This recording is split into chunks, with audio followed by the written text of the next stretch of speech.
you have said, as the headline I just quoted said, we should be outraged, screaming, going nuts over this. This is the mega scandal of mega scandals. Why, and why are you so outraged? Well, I mean, LIBOR is like the sun at the center of the financial universe. I mean, if they're monkeying around with LIBOR, I talked to one friend who works on Wall Street.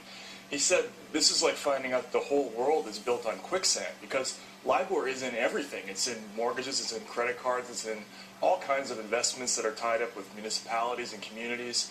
So if they play with this rate, it affects everything in the world, basically. And this goes far beyond any corruption scandal we've had. Give us a quick overview. What is it they did? I mean, explain it to folks who, from the LIBOR is like a foreign language. We know the prime rate, maybe we know, we see a credit card rate on the statement we get. What's LIBOR? Who is it? Who sets it? And what have they been doing to do this? LIBOR is basically, it's the rate at which banks charge each other to lend to each other.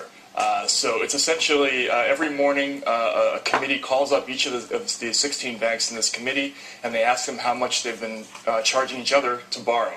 And they report a number, and what they've been doing is lying about how much they've been charging. They've been giving lower numbers, or sometimes higher. Actually, they've been tweaking it in both directions. But essentially, they've been faking their credit scores. That's really what it comes down to. Okay, now I'm going to come back to the mechanics of this in a minute, because it's important in terms of how many other people almost necessarily were involved. Right. This can't be one bank doing it because of the way they do it.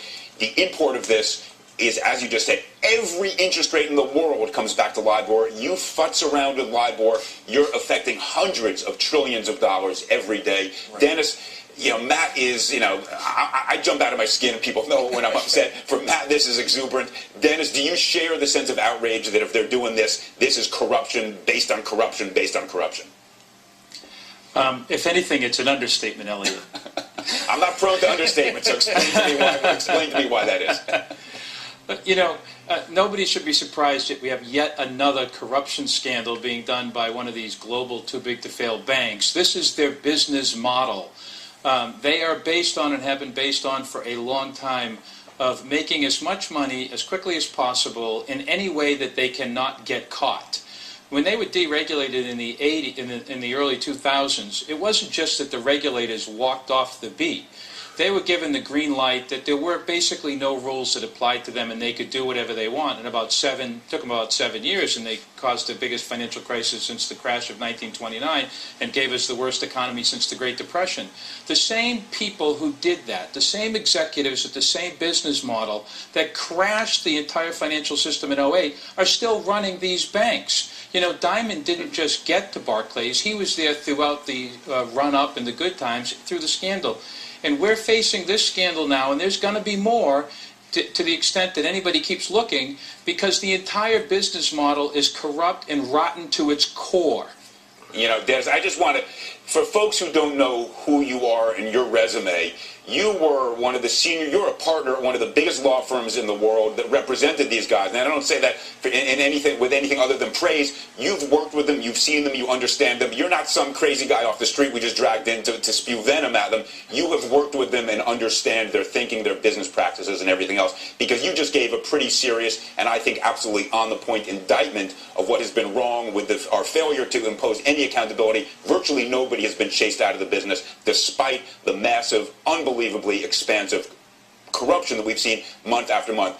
Matt, I want to come back to you because you said something critically important. The number 16. 16 banks get together to create and set LIBOR. So one stray outlier wouldn't shift it because of the way they do it, right? They take the top four, the bottom four, toss them out.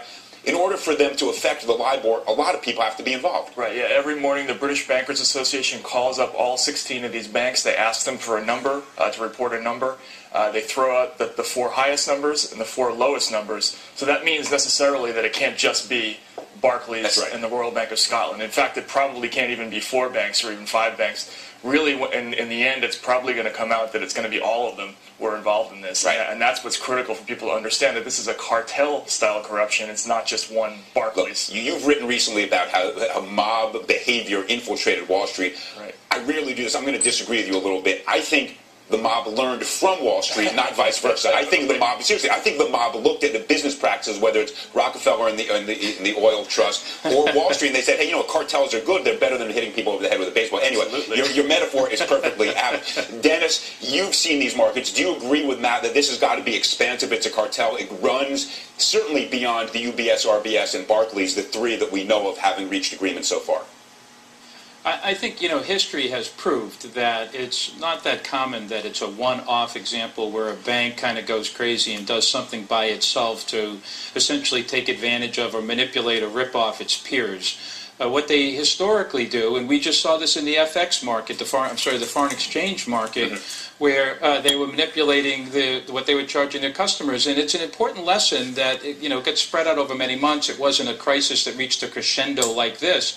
But in that market, even BlackRock, it was reported, got ripped off quite significantly. And BlackRock is one of the most sophisticated investors in the world. And if BlackRock can get ripped off in the foreign exchange market, as was reported, then anybody can. And that's the problem with this. It goes back to the core. I tell people this isn't a scandal about LIBOR. This is a scandal about the business model of these banks, which is actually lie more. L-I-E. Lie more. I like that. That's good. That's what's going on here. They will do and say anything. Look, Bob Diamond, at the head of Barclays, said, as you said at the top of the story, Elliot, that it's time to stop looking at the banks. We need to move on. Remorse is over. No investigation, nothing to see here. He sounds exactly like another Diamond, the Diamond in the U.S. Jamie Dimon saying the same thing. More about him later in the show. You're exactly right. Yeah, but these guys are all trying to say, don't look into us. We didn't do anything wrong. We didn't have something to do with it. It's like, move on, move on, move on. If anybody stops for a moment and seriously investigates what these banks did in the run-up to the crisis and after the crisis, we'll see this day after day after day because corruption's at the core. Lie more is what they've done. Lie more is what they do. Wall Street is a high-crime area. We need to send the cops in, and nobody wants to do that. Hopefully we'll change that. Matt, you said something at the top, and you've said this in your blog postings. The public isn't outraged. We're following Tom Cruise's divorce rather than something that is perhaps the centerpiece of the biggest corruption on Wall Street in many, many years. I mean, this is a sociology crisis. Why is that? I think it has to do with a lot of things. One, LIBOR is incredibly complicated. It's difficult to explain to people on television what it is. You just did it great. I get it now. I didn't understand it before. Well, right, but people, it's tough. It takes more than 10 seconds, so that's one problem. But I think it's also just tough for people to wrap their heads around the scale of this thing. I mean, this is way bigger than any corruption scandal that's come out since 2008. The implications of this are so awesome that I think people are just reluctant to take it in yet. I think there's also a reality that LIBOR is one level below what people ordinarily deal with. I mean, people who are in business know about LIBOR-based borrowing and the interest rate is pegged to LIBOR, but I think for most folks, they don't really see LIBOR as a day-to-day part of their lives the way they do see some of the other scams. Dennis? Well, Elliot. Yes, sir. I was just going to say, Matt, who's just done fabulous reporting. If anybody wants to know about staying on top of what's going on, you need to read Matt.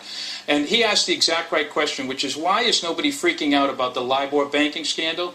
And the answer to that question really is because the corruption in they're not even banks really, they're finance and trading companies. Let's call them what they are. They hide behind the label banks, but they're not really banks. But what the corruption behind their business model has pervaded the political arena as well. And the reason nobody's freaking out is because unlike in the UK where there actually is an opposition party who's actually causing a ruckus, and surprisingly the press, and Matt talks about this too, the press has really turned up the heat. And you'll notice the crazy leftist socialist rag called the Financial Times last Friday said that what we probably need is to wipe out this entire generation of so-called banking leaders who apparently have no ethics or integrity. And now I'm not talking about all banks or all financial. This is the biggest too big to fail banks. That's where the corruption is.